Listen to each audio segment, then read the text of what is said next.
Assalamualaikum warahmatullahi wabarakatuh. Perkenalkan, nama saya Sukriya, mahasiswa dari Fakultas Ilmu Kesehatan, Program Studi Ilmu Kesehatan Masyarakat, Universitas Ibnu Khaldun. Baik, di sini saya akan mempresentasikan studi Islam 4, Islamisasi Ilmu Kesehatan materi 1 sampai 8 dengan dosen pembimbing Dr. Ahmad Alim LC, MA. Untuk yang pertama, saya di sini akan membahas terkait keutamaan ilmu. Imam Bukhari menulis satu kaidah ilmu. Beliau mengatakan ilmu itu harus didahulukan sebelum beramal, sebelum berkata, dan sebelum melakukan suatu kegiatan. Prinsip ilmu dalam Islam. Ada dua prinsip ilmu di dalam Islam. Yang pertama ini ada al-bahsu al-muhaqqam. Artinya, prinsip ilmu ini berdasarkan penelitian yang akurat empiris. Dan yang kedua itu ada al-khabar as-shadiq, di mana prinsip ilmu ini berdasarkan khabar yang shadiq, berdasarkan wahyu. Ada istilah kufarat di dalam ilmu agama Islam. Kufarat ini merupakan keyakinan seseorang tentang sesuatu yang sebenarnya tidak memberikan manfaat atau mudarat dan tidak sesuai dengan akal sehat serta realita dan tidak berdasarkan ilmu. Kewajiban menuntut ilmu di dalam Islam itu sudah dijelaskan dalam Al-Quran, bahwasanya setiap muslim ini wajib mencari ilmu yang thayyib. Maksud dari kata thayyib ini adalah segala sesuatu yang dianggap baik oleh fisik dan jiwa.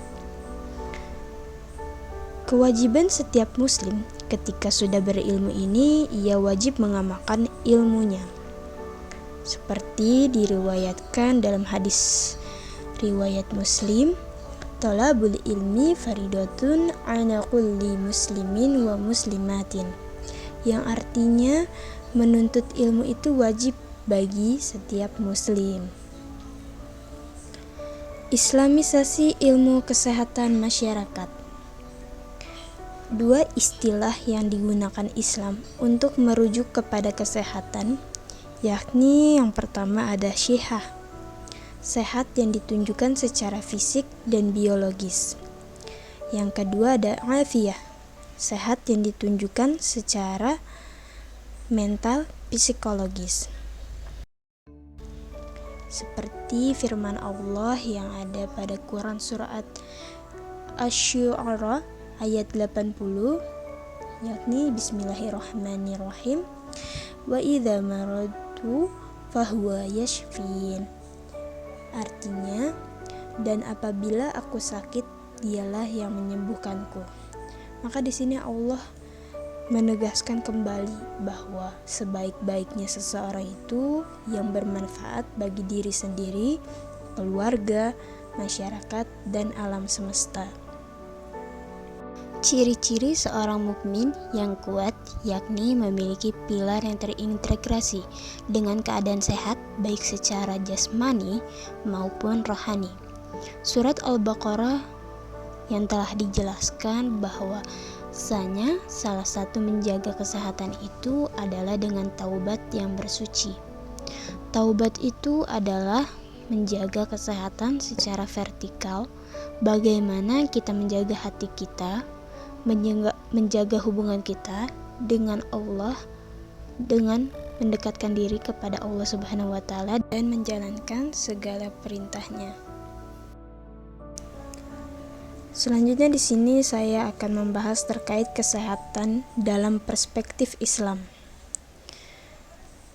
Quran surat Al-Baqarah ayat 10, Bismillahirrahmanirrahim, fi qulubihim maradu fazadahumullahu marada wa lahum adzabun alimun bima kanu yakdzibun. Artinya, dalam hati mereka ada penyakit, lalu Allah menambah penyakitnya itu dan mereka mendapati azab yang pedih karena mereka berdusta. Seseorang dikatakan sehat menurut Islam ini harus memenuhi 2 kriteria, di mana yang pertama itu dikatakan sehat apabila al-qawiyyu al-amin, orang yang kuat jasadnya. Yang kedua itu ada al-amin, orang yang kuat secara mentalnya. Gangguan yang dapat merusak kesehatan manusia dapat disebabkan karena 2 hal, ada karena penyakit badan, dan yang kedua itu ada karena penyakit hati. Hukum jiwa dalam perspektif syariah. Jiwa sehat berarti jiwa yang senantiasa mengikuti bimbingan, arahan dari syariat dengan mengikuti yang halal dan menjauhkan hal-hal yang haram. Seperti diriwayatkan dalam hadis Imam Bukhari dan Imam Muslim, yang artinya ini, ingatlah dan sesungguhnya di dalam hati itu terdapat segumpal darah. Jika ia baik, baik pula seluruh tubuhnya. Dan bila ia rusak, rusak pula seluruh tubuh. Ketahuilah, ia adalah hati. Kesehatan jiwa dalam Islam dapat diartikan kesehatan jiwa ini merupakan manusia menjalin hubungan yang baik dengan Allah, seperti menjalankan sholat dan berzikir, agar manusia ini lebih tenang dan terhindar dari depresi serta gangguan mental lainnya. Adapun cara menjaga kesehatan jiwa di dalam Islam. Cara menjaga kesehatan jiwa dalam Islam ini ada 3. Yang pertama ada dengan cara beramal soleh. Yang kedua dengan cara meningkatkan kualitas diri keimanan dengan melakukan sholat serta berzikir kepada Allah Subhanahu wa Ta'ala. Yang ketiga ini mengaktualisasi vitamin dalam jiwa. Dalam Islam, Allah mengingatkan bahwasanya jangan kita berkomunitas atau mengikuti jejak orang yang hatinya lalai, mati, keras, dan orang yang buruk dari sisi perilakunya. Oleh karena itu, Allah menghimbau kepada hambanya bahwa kita harus melihat komunitas tadi itu adalah komunitas yang menjadi idola hati, yang memang mengajak kepada ilahi, tidak membuat kita lalai kepada Allah Subhanahu wa Ta'ala. Selanjutnya di sini saya akan membahas terkait K3 dalam perspektif Islam. Sebelumnya K3 ini merupakan kesehatan dan keselamatan kerja, yakni sebuah upaya untuk mencegah agar pekerja terhindar dari gangguan-gangguan yang membahayakan kesehatan, seperti gangguan kesehatan yang disebabkan oleh bahan kimia, fisik, biologi, ergonomi, dan psikososial. Dalam perspektif syariat Islam, kesehatan dan keselamatan kerja ini mencakup 5 hal yang esensi. Antara lain yang pertama ini kesehatan dan keselamatan kerja dengan melihat sudut pandang atau penjagaan agamanya. Yang kedua, K3 sebagai upaya untuk menjaga kesehatan dan keselamatan nyawanya. Yang ketiga, K3 sebagai upaya untuk menjaga kesehatan dan keselamatan akalnya. Yang keempat, K3 sebagai upaya untuk menjaga keturunannya. Dan yang terakhir itu K3 ditinjau dalam perspektif keselamatan harta.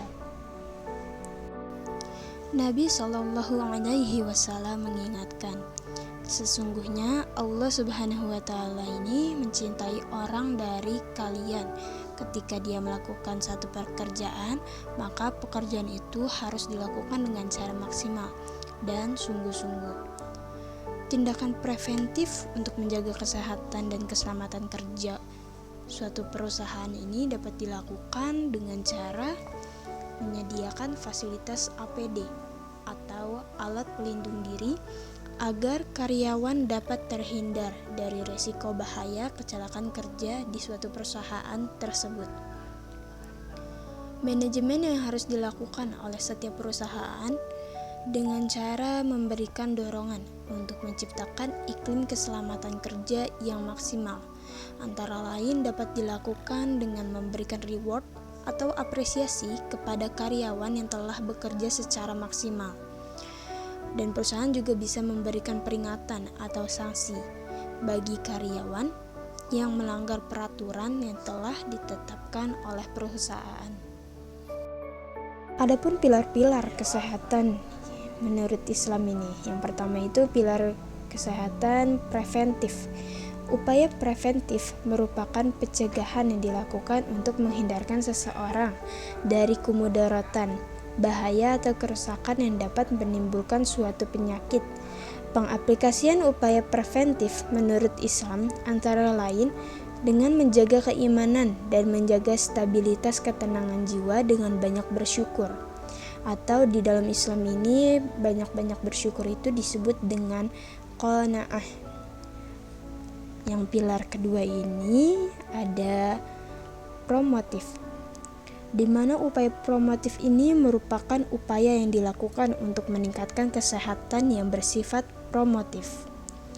Untuk promotif kesehatan ini dapat dilakukan melalui program pendidikan kesehatan dengan cara melakukan mengedukasi diri, keluarga, dan masyarakat agar mereka memiliki mindset sehat hidup baik secara lahir maupun batin. Selanjutnya pilar yang ketiga ini ada pilar kuratif, yakni pilar kesehatan kuratif ini maksudnya suatu upaya kesehatan yang dilakukan untuk mencegah penyakit menjadi lebih parah melalui pengobatan. Pengobatan yang dicontohkan di dalam Islam ini ada berupa terapi, yakni terapi secara mental menurut ajaran Islam, antara lain yang pertama, terapi dengan melakukan pendekatan doa. Bahwasanya doa itu merupakan obat yang sangat mujarab bagi kaum muslim. Yang kedua ada terapi dengan meningkatkan amal. Selanjutnya terapi dengan meningkatkan sedekah. Dan yang terakhir terapi dengan meningkatkan hubungan baik antar sesama manusia. Dan yang terakhir, pilar kesehatan itu ada rehabilitatif, yakni upaya pemulihan dari sisi raga dan pemulihan secara kesehatan jiwa atau mental.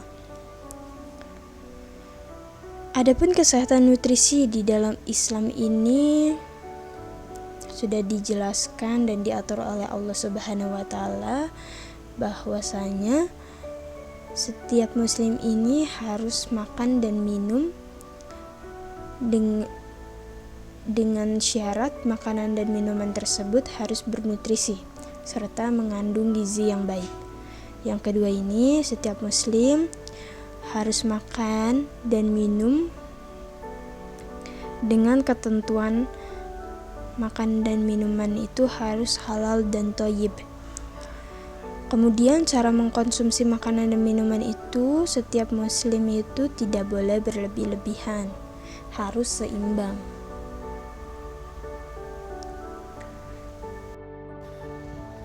Islamisasi ilmu gizi. Islamisasi ilmu gizi ini salah satunya terkait sikap dan pola cara kita mengkonsumsi suatu makanan dan minuman. Di dalam Islam tidak boleh kita mengkonsumsi makanan dan minuman secara berlebihan. Dan bagaimana sikap kita setelah kita diberikan nikmat gizi yang luar biasa, hendaklah kita bersyukur. Bersyukur merupakan nilai islamisasi. Jika kita bersyukur atas nikmat yang Allah berikan kepada kita, maka akan ditambah nikmat tersebut oleh Allah.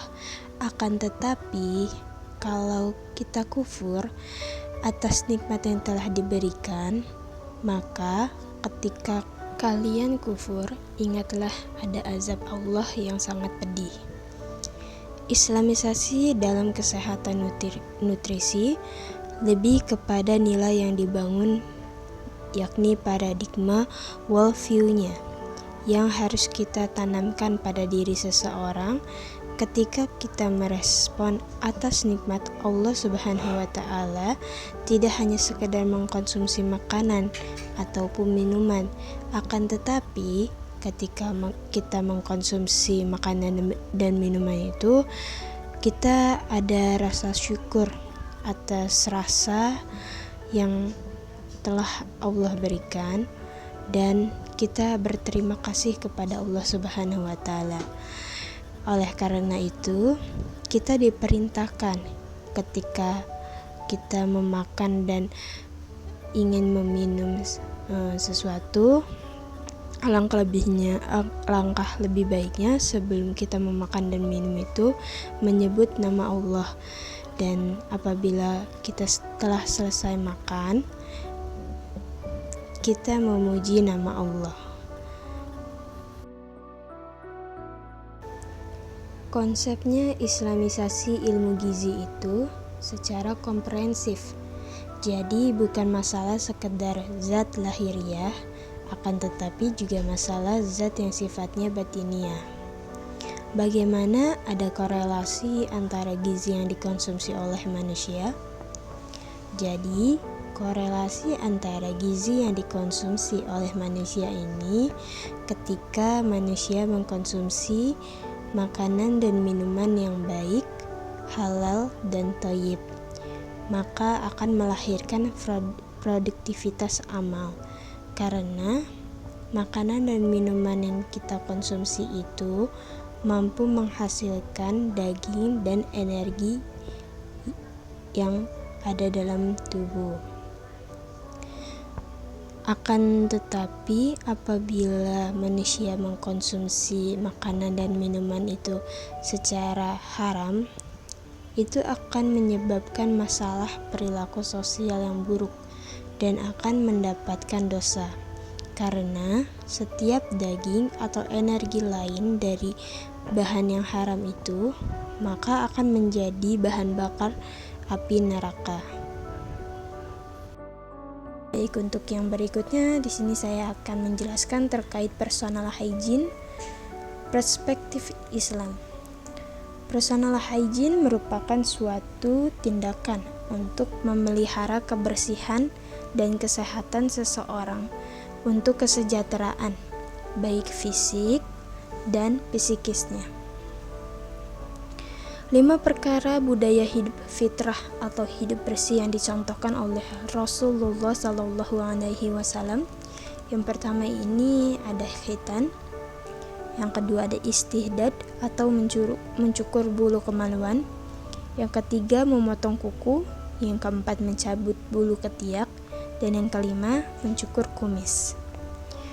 Batas waktu untuk mencukur atau memelihara kebersihan ini disarankan jangan sampai membiarkannya itu melebihi dari 40 hari atau 40 malam. Jadi disunahkan untuk mencukur dan memelihara itu kurang dari 40 hari atau 40 malam. Contoh personal hygiene lainnya ada yang pertama itu ada menjaga kebersihan pakaiannya atau kerapihan pakaian. Selanjutnya menjaga makanan dengan memperhatikan masalah halal dan haramnya. Yang berikutnya merawat kebersihan rambut, disiplin mandi, menjaga kebersihan hidung, menjaga kebersihan tangan, menjaga kesehatan perut, menjaga kebersihan gigi dan mulut, dan yang terakhir itu ada menjaga kebersihan sumber air. Islam sangat perhatian terhadap masalah personal hygiene. Masalah kesehatan individu jangkauannya lebih komprehensif dalam Islam. Tidak hanya bersih dan sehat secara fisik, akan tetapi juga sehat secara ruhiyahnya, secara batiniahnya. Itu adalah definisi sehat. Jadi perawatan diri itu tidak hanya sekadar mencakup kebersihan diri yang secara fisik, tak akan tetapi juga kebersihan diri secara mental. Sehingga ketika pola hidup ini dilaksanakan sesuai dengan sistem yang telah Allah terapkan, maka insya Allah kita menjadi individu yang sehat. Seseorang kalau sehat berarti dia akan lebih produktif dan akan lebih banyak berbuat kebaikan, sehingga akan mendatangkan manfaat yang lebih luas.